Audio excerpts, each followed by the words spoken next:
The Sporting Kansas City Academy has been hard at work this summer and been having some fun while doing so, as they once again hosted the Patterson Cup from June 7th to the 11th at the Swope Park Soccer Village.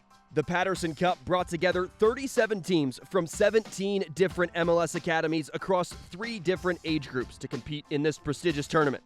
It boasted a highly competitive field of teams from the U12, U13, and U14 levels. I think it's a good moment in the season to compete with all the other MLS next groups. The level of the teams and the atmosphere, actually, the fields are great. It's great to see always young talents. We play other teams that we never played before, and that's good for us. Patterson Cup was the brainchild of my predecessor, John Perry. The third iteration was 2023, and then this is our 4th iteration of the Patterson Cup.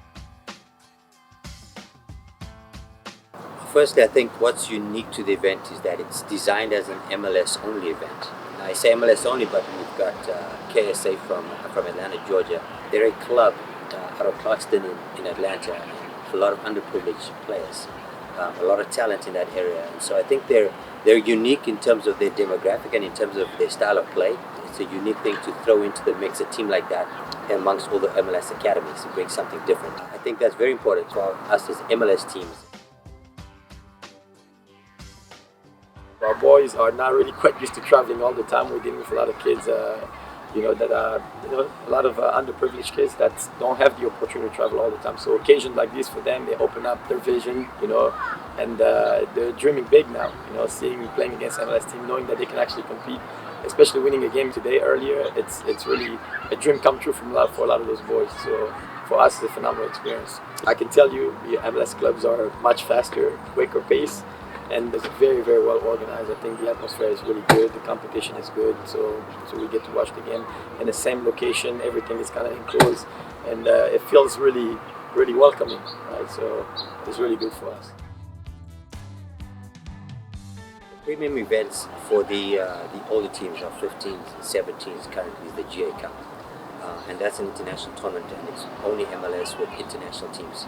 And I think what this does is it creates its own mini GA Cup, so to speak, without the foreign teams. But I think it's unique in terms it allows us to provide opportunities and exposure and experience to those youngest age groups in their formation and developmental phases. Some clubs use it as an identification tool. Some clubs use it as a first test to see if they pick the right players, or if their players are already setting themselves in the right way, and as a first test to say, okay, here's the bar, here's the standard, so now let's get to work. And so we see a variety in terms of the levels with each club, because not all clubs have those age groups, but it gives everybody an opportunity to kind of measure themselves against each other, especially those young age groups.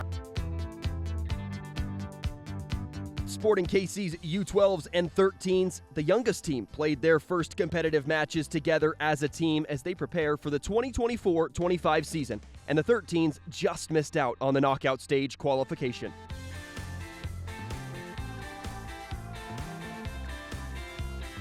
The oldest group, the U14s, started the group stage with a tough loss to DC, but bounced right back with 3 straight wins over KSA, Nashville SC, and the New England Revolution to advance to the knockout rounds.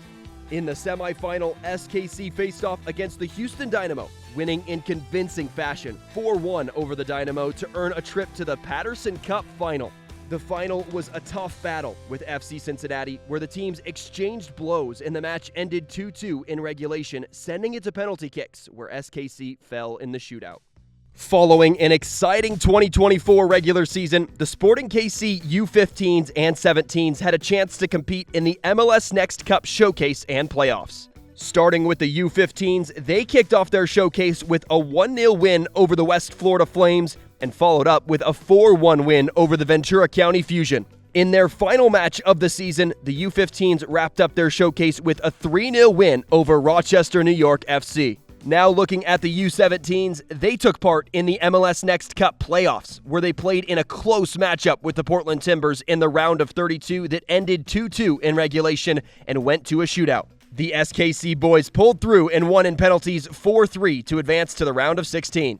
Sporting took on Weston FC in the round of 16 and won 4-2 to advance to the quarterfinals, where they'd play the LA Galaxy. And this is where the run came to an end for SKC as the Galaxy won 2-0, but it was a great end of the season for the U15s and the U17s. June was full of competitive matches for the Sporting KC Academy teams, and it was great to see the Patterson Cup in Kansas City once again. Thanks for tuning in to this month's Academy Report. Stay tuned right here on MLS Season Pass to stay in touch with all things Sporting Kansas City.